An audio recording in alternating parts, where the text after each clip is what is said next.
Hello दोस्तों, आज हम लोग इस वीडियो में पढ़ेंगे BSEB क्लास 10th के लिए 2025 में जो फाइनल एग्ज़ाम होने वाला है, तो उसके लिए हम लोग पढ़ेंगे ये मोस्ट इम्पोर्टेंट MCQ। और ये साइंस सब्जेक्ट के लिए है, जिसमें केमिस्ट्री का ये वीडियो है। और ये जो है अम्ल भस्म और लवण, ठीक है दोस्तों।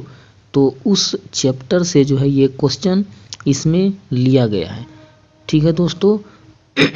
ये बहुत ही इम्पोर्टेंट क्वेश्चन आप सभी के लिए, ठीक है दोस्तों। तो फिर वीडियो को शुरू करते हैं।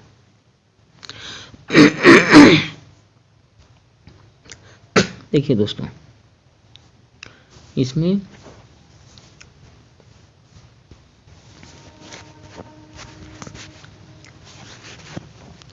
देखिए दोस्तों, पहला जो क्वेश्चन है इसमें क्या कह रहा है कि निम्नांकित में कौन एक अम्ल है, ठीक है दोस्तों। यानी इसमें कह रहा है कि कौन जो है एक अम्ल है। तो दोस्तों, अम्ल जो है सो क्या होता है, तो अम्ल जो है एक वह पदार्थ होता है, ठीक है, जो जलीय विलयन में, ठीक है ना, जो जलीय विलयन में यानी कि H2O में जो है जलीय विलयन में क्या करता है, H+ आयन जो है प्रदान करता है, ठीक है दोस्तों। तो इस क्वेश्चन में यहाँ पर ये HNO3 यानी कि नाइट्रिक एसिड जो है सो जलीय, ये जो है नाइट्रिक एसिड यहाँ पे ये एक अम्ल हो जाएगा, ठीक है दोस्तों। अब आगे बढ़ते हैं। देखिए दोस्तों, अगला क्वेश्चन कह रहा है कि निम्नांकित में कौन भस्म नहीं है, ठीक है दोस्तों। तो देखिए, इसमें जो है सो कौन जो है कह रहा है कि भस्म नहीं है। तो यहाँ पे देखिए दोस्तों, ये जो है पोटेशियम भस्म सबसे पहले किसे कहते हैं। देखिए दोस्तों, भस्म जो कि जलीय विलयन में OH आयन, ठीक है, ये OH आयन जो प्रदान करता है वो जो है भस्म होता है, ठीक है दोस्तों। तो इसमें जो है ये पोटेशियम हाइड्रोक्साइड ये जो है सो OH आयन प्रदान करता है ना। एल्युमिनियम हाइड्रोक्साइड ये प्रदान करता है। और यहाँ पर ये जो है यानी कोई भी धातु का आयन जो होता है वो भास्मिक होता है, तो ये भी जो है सो नहीं होगा। यानी इसमें जो है सही आंसर ये सोडियम क्लोराइड, ये जो है एक भस्म नहीं है, ये एक लवण है, ठीक है दोस्तों। तो सही आंसर जो है इसमें आपका हो जाएगा ये घ यानी सोडियम क्लोराइड, ठीक है दोस्तों। आगे बढ़ते हैं। इसमें कह रहा है कि निम्नांकित में कौन लवण है, ठीक है दोस्तों।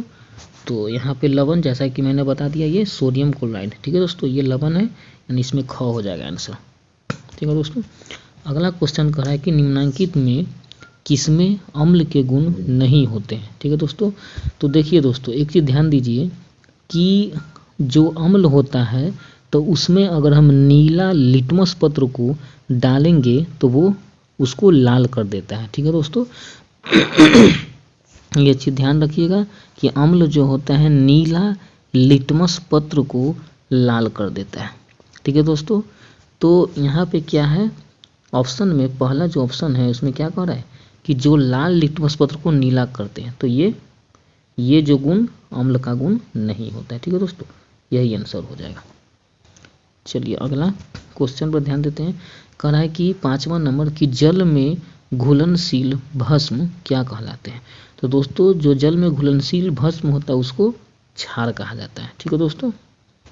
चलिए आगे ध्यान देते हैं। अगला कह रहा है कि कार्बन डाइऑक्साइड जल से अभिक्रिया करके क्या बनाता है, ठीक है दोस्तों। यानी देखिए CO2 और प्लस में इसको जब हम जल से अभिक्रिया करेंगे तो कार्बोनिल बनाता है, ठीक है दोस्तों, यानी H2CO3, ठीक है दोस्तों, ये कार्बोनिल बनाता है, ठीक है दोस्तों। इसीलिए इसका आंसर जो हो जाएगा ये कार्बोनिल अम्ल हो जाएगा, ठीक है दोस्तों। अब देखिए अगला क्वेश्चन क्या कर रहा है, एसिटिक अम्ल एक दुर्बल अम्ल है, क्यों, है ना। तो देखिए दोस्तों, कोई भी अम्ल दुर्बल जो है कब होता है, मतलब जो अम्ल जो है आसानी से जो है जल में जो है पूर्णतः आयनित हो जाता है, ठीक है, यानी आसानी से जो है H+ जो है वो दे देता है, तो वो जो होता है मजबूत अम्ल होता है, ठीक है। और जो आसानी से अम्ल नहीं देता है ना, जो मतलब कि आसानी से जो है क्या करता है आयन में नहीं टूटता है, ठीक है, तो वो जो होता है वो दुर्बल अम्ल होता है, या फिर आंशिक रूप से टूटता है, ठीक है, तो वो दुर्बल अम्ल होता है, ठीक है दोस्तों। तो इसमें जो है एसिटिक अम्ल जो है वो जलीय विलयन में आंशिक रूप से आयनित होता है, ठीक है दोस्तों, इसीलिए इसका आंसर जो है ये ग नंबर हो जाएगा, ठीक है दोस्तों। अब अगला क्वेश्चन पर ध्यान देते हैं। इसमें कह रहा है कि निम्नांकित में कौन प्रबल भस्म है। तो देखिए दोस्तों, यानी वह यौगिक जो जलीय विलयन में जो है आसानी से OH आयन, ठीक है, OH आयन देता है, तो उसको हम लोग जो है प्रबल भस्म बोलते हैं। और जो आसानी से ये OH- आयन नहीं देता है, उसको हम लोग दुर्बल भस्म बोलेंगे, ठीक है। तो इसमें जो है ये सोडियम हाइड्रोक्साइड, ठीक है, तो ये जो है आसानी से OH- आयन दे देता है, तो इसीलिए इसका आंसर ये हो जाएगा, ठीक है दोस्तों। अब अगला क्वेश्चन पर हम ध्यान देते हैं। देखिए, इसमें कह रहा है कि निम्नांकित में कौन प्रबल भस्म है। अच्छा, ये तो हो गया, एक मिनट दोस्तों देख लीजिए, हाँ ये तो हो गया।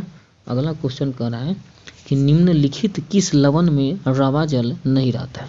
दोस्तों, ये रवा जल क्या होता है, देखिए, यानी जिस लवण में जल का मात्रा उपस्थित रहता है उस लवण को हम लोग रवा जल बोलते हैं, ठीक है दोस्तों। उस लवण को हम लोग जो है सो क्या बोलते हैं, तो रवा जल उसको हम बोलते हैं, ठीक है दोस्तों। तो इसमें जो है यहाँ पे देखिए, इसमें जो है आपका एक मिनट कहाँ पे है ये, हाँ बेकिंग सोडा। देखिए दोस्तों, यानी बेकिंग सोडा, ठीक है, तो बेकिंग सोडा में जो होता है दोस्तों, ठीक है, तो बेकिंग सोडा में जो है सो रवा जल, यानी उसमें जल का मात्रा जो है क्या होता है, जल का मात्रा उसमें नहीं रहता है, ठीक है दोस्तों, उसमें जल का मात्रा जो है सो नहीं रहता है बेकिंग सोडा में। यानी बेकिंग सोडा किसको बोलते हैं, तो है ना, तो बेकिंग सोडा में जो है सो क्या रहता है कि उसमें ये जल का मात्रा नहीं रहता है, तो इसीलिए ये जो है इसमें जल का मात्रा नहीं रहता है, ठीक है दोस्तों। तो इसीलिए जो है इसका आंसर जो है दोस्तों यहाँ पे जो है ये ख नंबर इसका आंसर हो जाएगा, ठीक है दोस्तों। जैसे देखिए यहाँ पे जो है ये जिप्सम है, तो जिप्सम का जो सूत्र होता है देखिए CaSO4 है ना, और .2H2O, ठीक है। देखिए ये जिप्सम का सूत्र है, तो जिप्सम में यहाँ पर देख रहे हैं कि ये जो है जिप्सम में यहाँ पे ये जल का मात्रा उपस्थित है, ठीक है, तो इसलिए ये नहीं होगा, ठीक है दोस्तों। तो इसीलिए जो है इसका आंसर हो जाएगा आपका ये बेकिंग सोडा, ठीक है दोस्तों, ये वाला। चलिए अब आगे बढ़ते हैं। देखिए दोस्तों, अगला क्वेश्चन में कह रहा है कि निम्नांकित में कौन अम्लीय ऑक्साइड है, ठीक है दोस्तों। देखिए, अम्लीय ऑक्साइड कौन होता है, देखिए धातु का जो भी ऑक्साइड होता है तो वो भास्मिक होता है, ठीक है, और अधातु का जो भी ऑक्साइड होता है वो अम्लीय होता है। तो इसमें सल्फर है अधातु, इसीलिए सल्फर का जो भी ऑक्साइड होगा वो क्या होगा, वो अम्लीय होगा, ठीक है। तो इसीलिए जो है इसका आंसर ये हो जाएगा सल्फर डाइऑक्साइड, ठीक है दोस्तों। अब आगे बढ़ते हैं। अगला क्वेश्चन में कह रहा है कि निम्नांकित में कौन भास्मिक ऑक्साइड है। तो भास्मिक ऑक्साइड के बारे में अभी मैंने बताया दोस्तों कि धातु का जो भी ऑक्साइड होगा वो भास्मिक होगा। तो इसमें सोडियम जो है सो धातु है, तो इसलिए सोडियम का ऑक्साइड यहाँ पे क्या हो जाएगा, भास्मिक, यानी इसका आंसर हो जाएगा यहाँ पे ये सोडियम ऑक्साइड, ये आंसर सही हो जाएगा, ठीक है दोस्तों। अब अगला हम लोग देखते हैं सोडियम सल्फेट का जलीय विलयन क्या होगा, है ना। देखिए दोस्तों, तो सोडियम सल्फेट जो बनता है, ठीक है दोस्तों, तो सोडियम सल्फेट जो बनता है दोस्तों, है ना, सोडियम सल्फेट यानी कि हो गया ये Na2 और ये CO3, ठीक है दोस्तों। तो ये जो बनता है दोस्तों, तो यह जो है अम्ल और प्लस में भस्म, ये दोनों से मिल करके बनता है, ठीक है। और अम्ल और भस्म आपस में जब मिलता है तो वो उदासीन हो जाता है, ठीक है। तो इसीलिए इसका आंसर जो हो जाएगा ये उदासीन, ठीक है दोस्तों। अब आगे बढ़ते हैं। देखिए आगे कह रहा है कि आर्हेनियस अम्ल जलीय विलयन में क्या करता है, तो H+ बढ़ाता है, ठीक है दोस्तों। अगला क्वेश्चन देखिए क्या कर रहा है कि निम्नांकित में किस अवस्था में एसिटिक अम्ल विद्युत का संचालन करता है। तो देखिए कोई भी अम्ल जो है वो जल में जो है वो क्या करता है, विद्युत का संचालन करता है, ठीक है। तो ये आंसर हो जाएगा। अगला क्वेश्चन देखिए क्या कर रहा है, जलीय विलयन में एसिटिक अम्ल का आयनन जो है कैसा होता है, ठीक है। तो जलीय विलयन में जो है एसिटिक अम्ल का आयनन, जैसा कि दोस्तों हम बताएं कि एसिटिक अम्ल जो है वो क्या करता है, वो एक दुर्बल अम्ल है, ठीक है। यानी वह जो है सो जल में जो है आंशिक रूप से वह जो है क्या करता है कि आयनित होता है, यानी कि H+ आयन देता है, ठीक है दोस्तों। तो इसीलिए जलीय विलयन में एसिटिक अम्ल का आयनन क्या होता है, आंशिक रूप से होता है, ठीक है। ये सही आंसर हो जाएगा। अगला क्वेश्चन देखिए दोस्तों, कह रहा है कि एक जलीय विलयन में लाल लिटमस पत्र को नीला कर देता है, ठीक है। यानी एक जलीय विलयन है तो उसमें लाल लिटमस पत्र को वो नीला कर देता है, ठीक है दोस्तों। देखिए दोस्तों ध्यान रखिए, हम बताए थे कि एसिड में, ठीक है, देखिए एसिड में यानी कि एसिड हो गया ये, ठीक है। तो एसिड जो है वह नीला, ठीक है, एसिड जो है नीला लिटमस पत्र को लाल कर देता है, ठीक है, नीला लिटमस पत्र को लाल कर देता है, ठीक है। और ये बेस यानी भस्म, ठीक है, तो भस्म जो है वो लाल को, है ना, लाल को नीला कर देता है, ठीक है, लाल को वो नीला कर देता है। एक चीज़ ध्यान रखिएगा। तो इस हिसाब से अब जो है दोस्तों देखिए ध्यान रखिएगा, देखिए इस हिसाब से यहाँ पे कह रहा है कि लाल लिटमस पत्र को नीला कर देता है कौन, यानी इसका मतलब है कि ये जो विलयन है वो क्षारीय है, ठीक है ना, तो वो जो है सो क्षारीय है। और आगे कह रहा है कि इस विलयन में निम्नलिखित में से किसे अधिक मात्रा में मिलाया जाए कि वह विलयन नीले लिटमस पत्र को लाल कर दे, ठीक है। यानी नीला को लाल कैसे करेगा, जब वो क्या होगा, एसिडिक होगा, मतलब जब अम्ल का मात्रा अधिक होगा, इसीलिए इसमें क्या मिलाना होगा, तो हाइड्रोक्लोरिक अम्ल मिलाना होगा, ठीक है दोस्तों। ये सही आंसर हो जाएगा। अब अगला क्वेश्चन पर हम लोग ध्यान देते हैं। देखिए कह रहा है कि निम्नांकित में कौन हाइड्रोनियम आयन है, ठीक है दोस्तों। तो ये H3O जो है, यानी कोई भी अम्ल जो है, ठीक है, जैसे HCl हो गया, ठीक है। तो HCl को अगर हम जल में मिलाते हैं, ठीक है, तो जल में यहाँ पर मिलाते हैं तो क्या होता है कि H+ आयन देता है, लेकिन H+ आयन यह मुक्त रूप से नहीं रहता है, यह जो है H2O यानी कि जल के साथ जो है ना दोस्तों, ये जल के साथ ये मिल करके और ये बना देता है H3O, ठीक है दोस्तों, H3O+ है ना, H3O+ बना देता है, ठीक है दोस्तों। और इसी को हम लोग हाइड्रोनियम आयन बोलते हैं, ठीक है दोस्तों। तो इसीलिए जो है यहाँ पे इसका आंसर ये H3O+ हो जाएगा, ठीक है दोस्तों। अब आगे बढ़ते हैं। देखिए दोस्तों आगे क्या कह रहा है कि बेकिंग पाउडर का एक अवयव सोडियम कार्बोनेट है, इसका दूसरा अवयव क्या है। इसका मतलब देखिए दोस्तों, कहने का मतलब है कि बेकिंग पाउडर जो बनता है उसमें 2 यौगिक का यूज होता है, ठीक है, जिसमें पहला यौगिक सोडियम बाइकार्बोनेट है और दूसरा यौगिक जो है निम्नलिखित में से वो कौन है।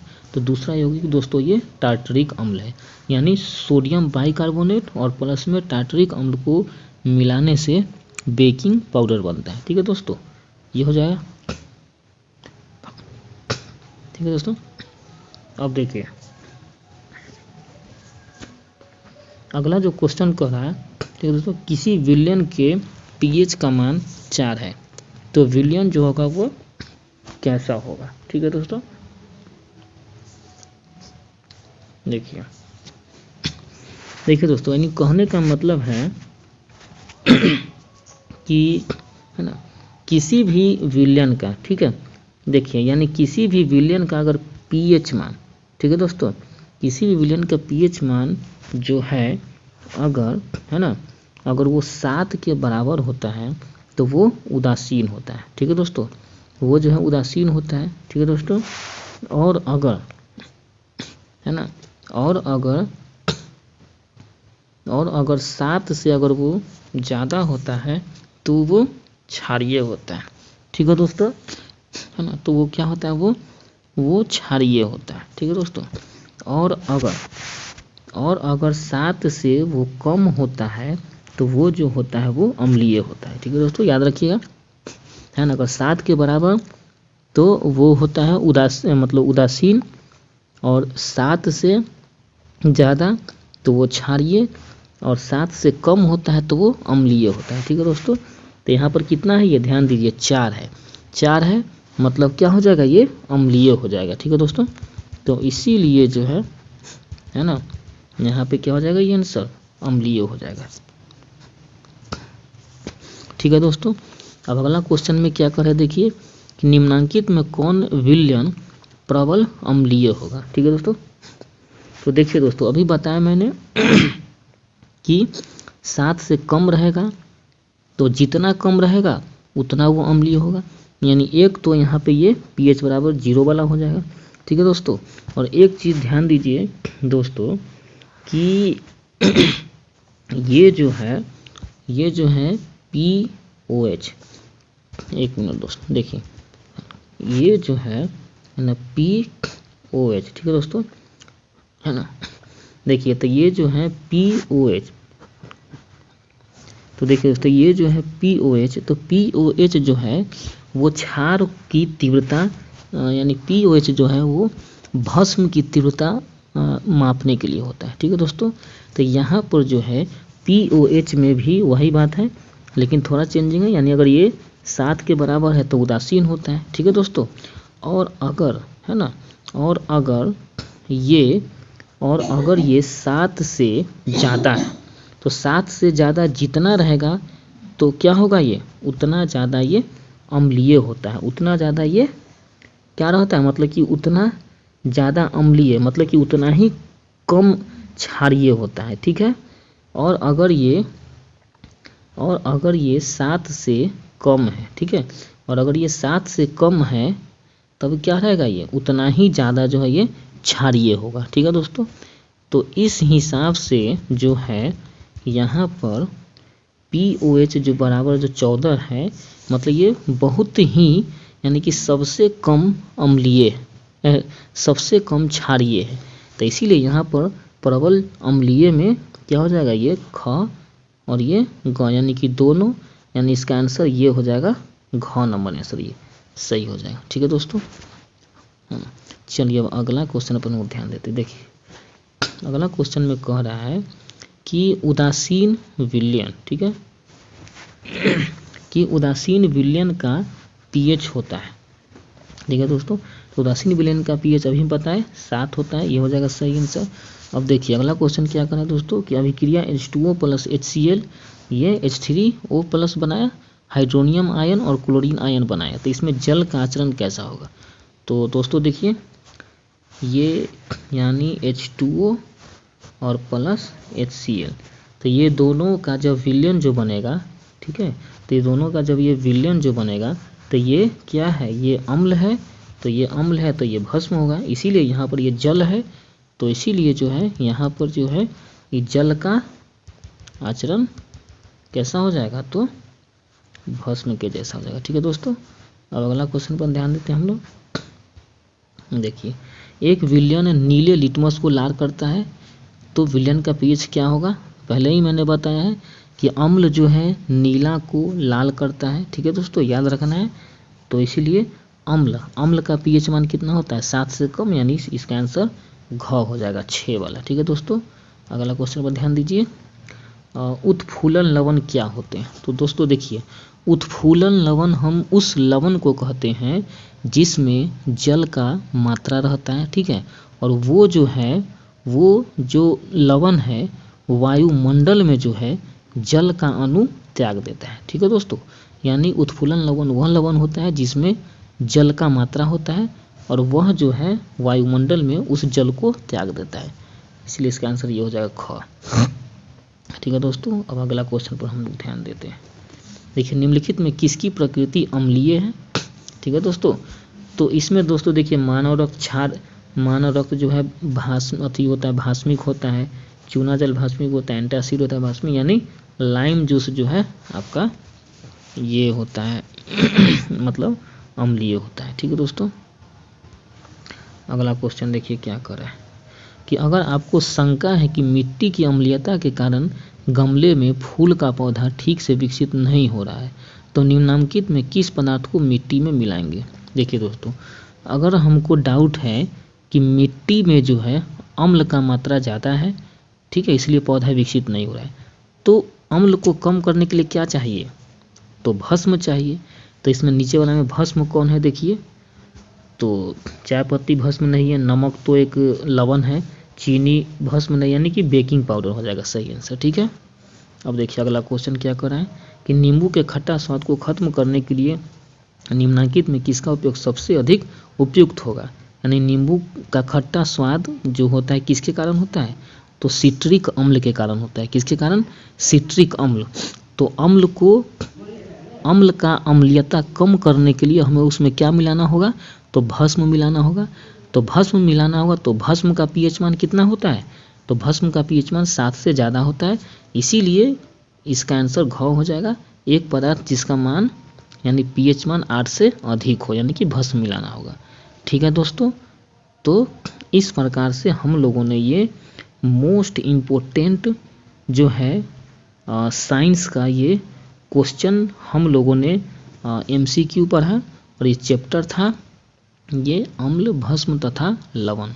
ठीक है दोस्तों, ये वीडियो आप लोगों के लिए बहुत ही बेनिफिट होगा एग्ज़ाम के लिए जो फरवरी में होने वाला है। ठीक है दोस्तों, और दोस्तों एक बात मैं आपसे कहना चाहूँगा कि अगर अभी तक आपने मेरे चैनल को सब्सक्राइब नहीं किया है तो प्लीज़ मेरे चैनल को लाइक और सब्सक्राइब ज़रूर कर दीजिए, ताकि जो भी आप लोगों के लिए इम्पोर्टेंट नोटिफिकेशन हो वो आप लोगों को मिलता रहे। ठीक है दोस्तों, धन्यवाद।